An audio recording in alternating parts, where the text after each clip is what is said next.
Hello friends, आज हम बात करने वाले हैं standard fifth English medium SST और हमारा चैप्टर नंबर 8 टेम्परेट ग्रासलैंड्स। ठीक है, तो यहाँ पे हमें लेट्स लर्न अबाउट में 4 टॉपिक्स दिए गए। तो पूरे चैप्टर में हमें ये 4 ही टॉपिक्स पढ़ने हैं, जैसे कि लोकेशन है, क्लाइमेट है, ग्रासलैंड्स है और लाइफ इन द रीजन। ठीक है, यही 4 टॉपिक हमें पढ़ना है। फिर गियर अप में देखते हैं, तो गियर अप में हमें ये जो पिछले लेसन और बाकी के जितने भी लेसन है वो हमने जो ग्लोब्स की मदद से जितने भी जोन डिवाइड किए थे वो अच्छी तरह से एक बार आप कर लेना। ठीक है, अब देखते हैं लोकेशन। ठीक है, तो टेम्परेट ग्रासलैंड है, उसका लोकेशन क्या है? The regions that lie between the Arctic circle 66.5 north and the Tropic of Cancer 23.5 north in the northern hemisphere. ठीक है, अब क्या कहते हैं यहाँ पे? ये कहते हैं कि ये जो आर्कटिक सर्कल है वो और ट्रॉपिक ऑफ कैंसर है, ठीक है, ये इन दोनों के बीच में जो भी एरिया आया हुआ है ना, उसी को कहता है ट्रॉपिक ऑफ ग्रासलैंड। ठीक है, जिस तरह से ये नॉर्थ पार्ट में है उसी तरह से साउथ पार्ट में भी होगा। ठीक है, यानी कि यहाँ पे हमारा आया हुआ है एंटार्क्टिका सर्कल और यहाँ पे है ट्रॉपिक ऑफ कैप्रिकॉर्न।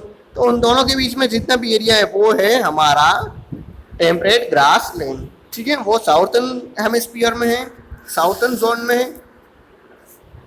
और यहाँ पे इंफॉर्मेशन पेबल्स में भी क्या कहते हैं कि grasslands are the intermediate zone between a forest and a desert और अ सेमी डेजर्ट। ठीक है, तो क्या है कि ग्रासलैंड ऐसा एरिया है कि एक तो यहाँ पे जंगल है और यहाँ पे एक रन है, तो इन दोनों के बीच में जो भी एरिया है उसी को कहते हैं ग्रासलैंड। ठीक है, ग्रास तो आपने देखी ही होगी। चलो देखते हैं क्लाइमेट किस तरह से। Winter in this region are very cold and summer are short and warm. A moderate rainfall of about 50-70 centimeter occur mostly in the summer season. There is an occasional rainfall in winter. The climate is not suitable for the growth of trees. Grasslands grow quickly during the spring seasons and change to high by autumn. ठीक है, अब क्या कहते हैं कि यहाँ का जो टेम्परेचर होता है ना वो ठंडा होता है और समर है वो बहुत ही छोटा होता है, जिसकी वजह से क्या होता है कि ठंड है वो बहुत ज़्यादा गिरती है। साथ साथ समर में भी क्या होता है कि समर शॉर्ट होता है लेकिन बहुत ही गर्म भी होता है, यानी कि वहाँ का जो टेम्परेचर है वो मॉडरेट हो जाता है। ठीक है, मीडियम हो जाता है, और जिसकी वजह से वहाँ का जो बारिश गिरने का जो मेजरमेंट है वो पर ईयर कितना आता है, तो 50 to 70 सेंटीमीटर तक पहुँच जाता है। ठीक है, समर सीजन में इतना बारिश तो वो गिरता ही है। और ओकेजनली विंटर में भी बारिश गिरती है। ठीक है, मतलब कि कभी कभी तो विंटर में भी वहाँ पे बारिश गिरती है, जो कि ये सूटेबल तो नहीं है वहाँ कोई ट्री ग्रो हो सके, लेकिन वहाँ पे ग्रास है वो जल्दी जल्दी ग्रो हो जाती है। ठीक है, ऐसी सीजन्स में। अब हमें यहाँ पे इंफॉर्मेशन पेपर्स वापस दिया गया है, तो ये लिखा हुआ है कि temperate grasslands lie in the temperate zone and are called by different name in the different countries. ठीक है, देखो टेम्परेट ग्रासलैंड है वो डिफरेंट कंट्रीज है, उसमें डिफरेंट नाम से जाने जाते हैं। जैसे कि नॉर्थ अमेरिका है, उसमें क्या कहा जाता है, तो उसमें कहा जाता है प्रायरीज। ठीक है, फिर साउथर्न अमेरिका है तो उसमें कहा जाता है पैम्पस।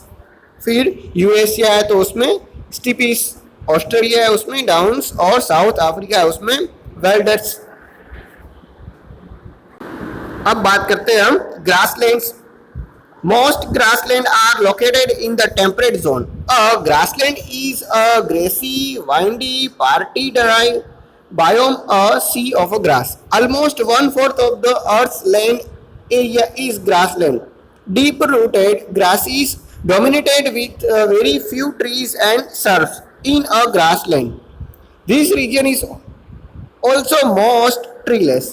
ठीक है, तो ग्रासलैंड होता है वो जनरली टेम्परेट जोन में देखने को मिलता है। तो ग्रासलैंड में ग्रेसी भी होती है, वाइंडी भी होती है और पार्टली ड्राई भी होती है। ठीक है, ऐसी ग्रास हमें देखने को मिलती है। आगे बात करें तो पूरे अर्थ का 1/4 एरिया है वो तो ग्रास से ही ढका हुआ है। ठीक है, और ये ऐसी ग्रास है जिसके जो रूट होते हैं ना वो वेरी डीप होते हैं। ठीक है, और वहाँ पे कई जगहों पर तो छोटे छोटे ट्रीज भी और सर्फ्स भी हमें देखने को मिलते हैं, लेकिन वहाँ पे ऑलमोस्ट जितना भी एरिया है ना वो ट्री लेस है, मतलब कि ट्री वहाँ है ही नहीं। यहाँ पे जितने भी डार्क किए गए सर एरिया है, ठीक है, वो हमें ग्रासलैंड की इंफॉर्मेशन देता है। अब देखते हैं लाइफ इन द रीजन, ठीक है, वहाँ की लाइफ किस तरह से है। अब देखते हैं उसमें plant life. The trees that are found here are planted by the farmer. These grasslands vary in size from country to country. In the prairies region of the North America, since there is a more rainfall, grasses are tall. In the steppes, because of the continental climate, grasses are short. Alfalfa Alfalfa is the most common grass and is used as a fodder for cattle. ठीक है, तो क्या कहा जाता है कि जो north America में ग्रास ग्रो होती है ना, प्रेरी, ठीक है, वो सबसे लंबी वाली घास है। फिर है स्टीपी, ठीक है, स्टीपी कहाँ की है, तो यूरेशिया की जो ग्रास है वो कंट्री के कैलामिटीज के हिसाब से वो छोटी ग्रास होती है। फिर है अल्फाफा, ठीक है, तो अल्फाफा है वो कॉमन ग्रास है जो मोस्ट ऑफ जो पेट एनिमल होते हैं ना, ग्रास वाले एनिमल जो ग्रास को ईट करते हैं, उसके लिए अच्छी वाली है ग्रास वो, ठीक है, अल्फाफा अच्छी का ग्रास है। फिर अब देखते हैं तो grasses keep changing colour according to the season. In the summer the foliage is thick while in autumn it is a dry and in a winter it is dies.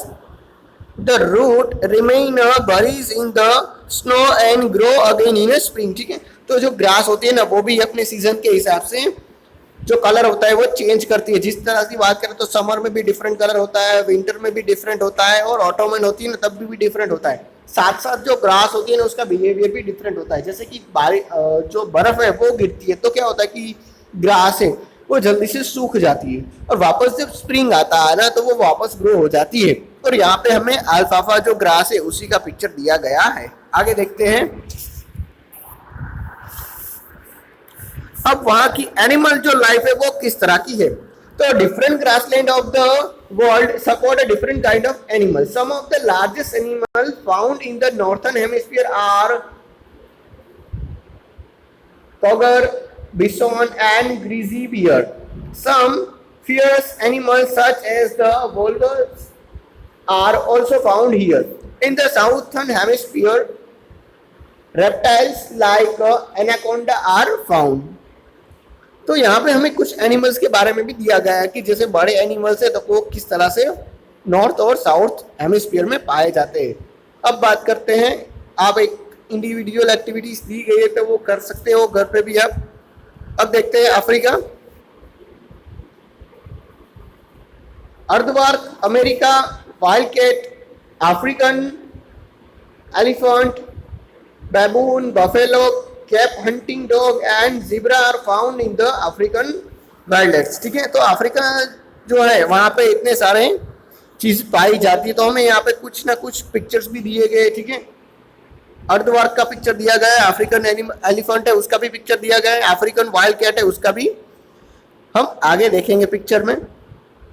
और ये सारे जो है वो एनिमल्स डिफरेंट डिफरेंट कंट्रीज में पाए जाते हैं। अब बात करते हैं तो ऑस्ट्रेलिया, तो हम सबको बताए, देखो ऑस्ट्रेलिया का नाम सुनते ही हमारे मगज में दिमाग में एक ही चीज़ आती है, क्या कि वो हमें कांगारू के लिए याद करते हैं। ठीक है, कि हम जो ऑस्ट्रेलिया है, ठीक है, वहाँ के जो कांगारूज होते हैं वो बहुत ही फेमस होते हैं।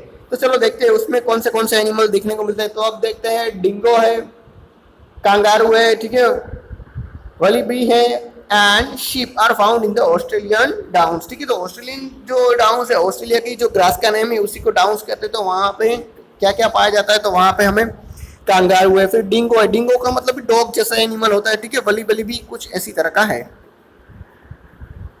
ठीक है, वली बाय। अब देखते हैं northern America, black footed ferret coyote and bison are found in the North America prairies. ठीक है, तो नॉर्थ अमेरिका है वहाँ पर भी हमें इस तरह के एनिमल्स पाए जाते हैं। ठीक है, जैसे कि यहाँ पे लिखा हुआ है ब्लैक फुटेड फ्रीट बिशॉन। ठीक है, बिशॉन भी एक जंगली भैंस की तरह दिखता है, लेकिन भैंस से थोड़ा सा डिफरेंट होता है। और हमें साथ साथ कुछ एनिमल्स है उसके भी यहाँ पे इंफॉर्मेशन दी गई है, लेकिन पहले हम कंट्रीज वाइज देख लेते हैं, फिर हम पर्सनल देखते हैं। अब बात करते हैं साउथ अमेरिका। तो साउथ अमेरिका में हमें फॉक्स है, टेपियर है, puma are found in the southern America, ठीक है। और उसकी जो ग्रास का नाम है वो है पाम्स, तो वो भी हमें वहां पे देखने को मिलती है। अब देखते हैं यूरेशिया। तो यूरेशिया में गोल्डन फिएसेंस है, लेपर्ड्स है, जैकॉक है, जैकॉक स्नो लेपर्ड है, फिर है वॉल है और falcon. The bird of the prey are found in the Eurasia, ठीक है। तो वहां पे इतने सारे एनिमल्स हमें देखने को मिलते हैं। अब देखते हैं पर्सनल एनिमल वाइज, ठीक है। तो अर्धवार्क है, तो वहां का लार्जेस्ट मैमल है, ठीक है। जो आंटे कीड़ियाँ होती है ना उसको खाता है, चींटियाँ होती है ना उसको खाता है। फिर अफ्रीका एनिमल है, वो तो हम सबको पता है, एलिफेंट है, वो लार्जेस्ट एनिमल है। अब बात करें यहाँ पे तो कांगारू है, तो कांगारू हमने देखा ही हुआ है, ठीक है। तो कांगारू का जो बच्चा होता है ना उसी को हम कहते हैं जोएस, ठीक है। अब बात करते हैं डिंगो। तो डिंगो क्या है, वो ऑस्ट्रेलिया का वाइल्ड डॉग है। अब ब्लैक फुटेड फेरेट की बात करते हैं तो वो क्या है कि वो एंडेंजर्ड स्पीशीज ऑफ द फेरेंट है, ठीक है, मतलब कि वो डेंजरस होता है। अब बात करते हैं बिशोन की। तो बिशोन क्या है, बिशोन है वो हेवीएस्ट लैंड एनिमल है, ठीक है, नॉर्थ अमेरिका है उसका सबसे भारी एनिमल है। अब बात करते हैं फॉक्स की। तो फॉक्स तो हम सबको पता होता है वो बहुत ही होशियार होता है। अब बात करें तो टैपिर। टैपिर क्या है, वो प्लांट ईटिंग, ठीक है, हर्बीवियर्स एनिमल है जो प्लांट को खाता है और उसकी स्मॉल ट्रंक होती है, ठीक है, उसकी जो ट्रंक होती है ना सूंड बहुत छोटी होती है। अब स्नो लेपर्ड। स्नो लेपर्ड का मतलब कि वो सेंट्रल एशिया में देखने को मिलता है, स्नो में रहता है वो स्नो लेपर्ड, बाकी लेपर्ड तो सेम ही होते हैं। अब बात करें वॉल की, ठीक है। तो वॉल क्या है, ठीक है, रोडेंट रेसिम्बली माउस, ठीक है, वो माउस की तरह ही होता है जिसको हम हमारी भाषा में छछूंदर कहते हैं, वो वॉल है, ओके। अब एक बार माइलस्टोन है वो खुद की तरह से ट्राई करने की कोशिश करना। अब बात करते हैं वहां की फार्मिंग किस तरह की होती है। The soil is a temperate zone, is a dark and a fertile. In the prairies of the North America, crops such as a wheat, barley, rye, flax, and oats are grown. This area is also known as the granary of the world. ठीक है, क्या है कि north America है, वहाँ की जो land होती है वो कैसी है, तो डार्क और फर्टाइल है, तो जिसकी मदद से हमें इतने सारे क्रॉप्स है वो ले सकते हैं, इसीलिए उसको ग्रेनरी ऑफ द वर्ल्ड भी कहा जाता है। In this grassland, especially grasses such as alfalfa and clover are grown as a fodder for the animal, ठीक है। तो ऐसे ग्रासलैंड में अल्फाफा और क्लवर नाम की जो ग्रासेस होती है ना वो एनिमल को ईट कराने के लिए ग्रो की जाती है। Grassland ecosystem contribute to the globe meat and grain production. Human have utilise this ecosystem for the thousands of the year, ठीक है। तो ये जो इकोसिस्टम होती है ना वो ह्यूमन कई सालों से ऐसे ही चला रहा है, जिसकी वजह से क्या होता है कि जो पूरी दुनिया में अन्न की जो व्यवस्था है ना वो अच्छी तरह से मेंटेन हो सके, ठीक है। जितना भी प्रोडक्शन वो करते हैं वो दुनिया में काम ही आता है। इन्फॉर्मेशन पेबल्स है, तो some animals eat grass, since grass is hard to digest. This animals have a certain bacteria in their guts which help them in digestion, ठीक है। तो देखो जो ग्रास होती है ना उसको हम जल्दी से पचा नहीं सकते, लेकिन जो ग्रास ईटेड एनिमल होते हैं ना उसके जो पेट होते हैं ना उसमें ऐसे बैक्टीरिया होता है कि जो उसको पचाने में मदद करती है, ठीक है, ग्रास को डाइजेस्ट करने में हेल्प करती है। अब देखते हैं वहाँ की इंडस्ट्रीज किस तरह की हैं। Many minerals are found in some parts of the prairies, the farms and the welders. Lignite, the most inferior quality of the coal and mineral oil are mined in a largest quantities here. Audio extracting factories and oil refinery have also been developed here. The most important industry in the grassland is the meat packing industries. Golden and diamond minerals mines are famous in the wilderness region of the southern Africa. तो क्या होता है कि देखो पेरियस और pumps है, ठीक है, वहां जो तो ग्रासलैंड एरिया है वो मैंने आपको पहले ही जो हमने इंफॉर्मेशन पेडल्स देखा था ना, ठीक है, कि कौन से कंट्रीज में कौन से ग्रेसिस का नाम है। तो यहाँ पे हमें सिर्फ डायरेक्ट ग्रेसिस का नाम ही लिखा हुआ है, तो वो आप चेक कर लेना कौन से एरिया की बात कर रहे हैं ये लोग, ठीक है। दो यहाँ पे है पेरियड्स और पंप्स।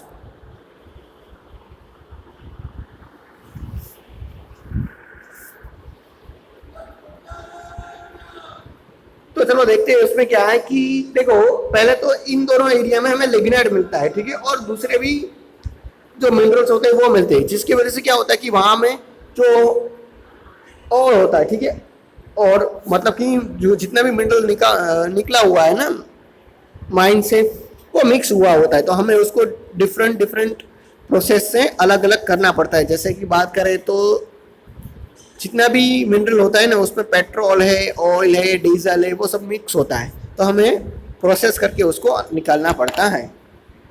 तो जिसकी वजह से क्या होता है कि वहाँ पे कई सारे इंडस्ट्रीज है वो डेवलप हो चुकी है, जिसको हम रिफाइनरी कहते हैं, ठीक है। फिर दूसरी बात करें तो वहाँ पे बड़े पैमानों पे क्या होता है कि जो मीट होता है ना मांस, उसको पैकिंग करने की इंडस्ट्रीज भी वहाँ पे ग्रो हो चुकी है, ठीक है।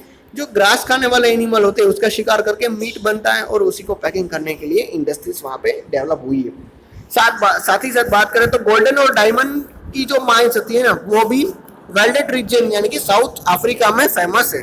अब बात करें तो today grassland face many issues, ठीक है। आज की जो ग्रासलैंड एरिया है वो कितनी जो प्रॉब्लम्स है वो फेस कर रही है, जैसे कि ओवर ग्रेजिंग, मतलब कि ज्यादा प्रमाण में हम ज्यादा मात्रा में ग्रेजिंग मतलब कि जल्दी जल्दी काट रहे हैं ग्रास को। फिर बात करें तो अर्बन डेवलपमेंट, ठीक है, अर्बनों का डेवलपमेंट कर रहे हैं, मतलब कि उसका डेवलपमेंट हो जाएगा तो क्या होगा कि वहां पे ग्रास एरिया है वो चला जाएगा और वहां पे बड़ी बड़ी बिल्डिंग्स इंडस्ट्रीज खड़ी हो जाएंगी। अब बात करें तो आगे एग्रीकल्चर एनक्रोचमेंट, ठीक है। एग्रीकल्चर एनक्रोचमेंट मतलब क्या कि आज की जो ग्रासलैंड एरिया है वो हम टिका नहीं रहे, ठीक है, ग्रास को निकाल के हम वहां पे फार्मिंग का काम शुरू करें, जिसकी वजह से क्या होता है कि ग्रासलैंड एनिमल है वो जल्दी खत्म हो रहे हैं।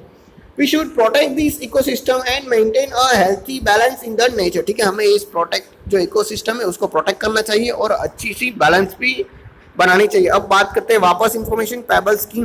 तो long ago European settlers converted the grassland into farmland, ठीक है। बड़े लंबे टाइम पहले क्या हुआ था कि जो यूरोपियन है उन लोगों ने क्या किया कि बड़ा सा ग्रासलैंड था एरिया, उसको फार्मलैंड एरिया में कन्वर्ट कर दिया, जिसकी वजह से वहां पे कई सारी प्रॉब्लम्स आई। अब देखते हैं human life. The farmer who lives in this grassland are well off. They have a huge farm. They own many efficient farm machines to help them cultivate their vast farm. All the work such as the plugging, sowing, harvesting and the threshing is done by the machine. The storing of the food grains in the silos is also done by the machine. Only a few work are required to cultivate the 1,000 hectares of the land, since every work is done by modern machine. Life on this vast farm is very difficult because of the harsh climate.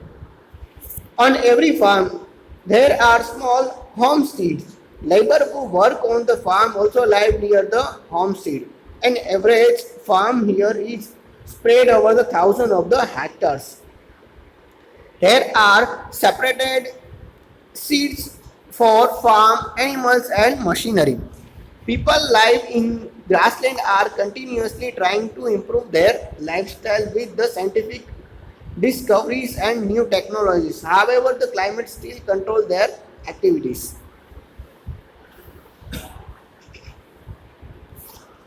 तो क्या होता है कि यहाँ के जो farmer होते हैं ना उसके पास बड़ी सी ग्रासलैंड एरिया है, तो क्या होता है कि उन लोगों को बड़ी बड़ी टेक्नोलॉजी का यूज करके वो जल्दी जल्दी अपना काम करते हैं। वो लोग वो ग्रास कटिंग से लेके ग्रास का जो पैकिंग होता है ना, फूड का स्टोरेज होता है, वहां तक जितने भी काम होते हैं ना वो मशीन के थ्रू ही करवाते हैं। और जो भी बाकी का काम है जिसके लिए हमें मेन पावर की जरूरत है, ठीक है, लेबर पावर की जरूरत होती है, तो वो लेबर भी रखते हैं। और लेबर है वो जनरली जो भी ग्रास फील्ड एरिया है ना वहां पे अपना होम बना के रहता है, और उसी होम को क्या कहते हैं हम, होम स्टेड कहते हैं, ठीक है। मतलब कि ये लेबरों का घर होता है, वहाँ जो भी खेत में काम करते हैं ना मजदूर, ठीक है, वो अपने होम स्टेड में ही रहते हैं।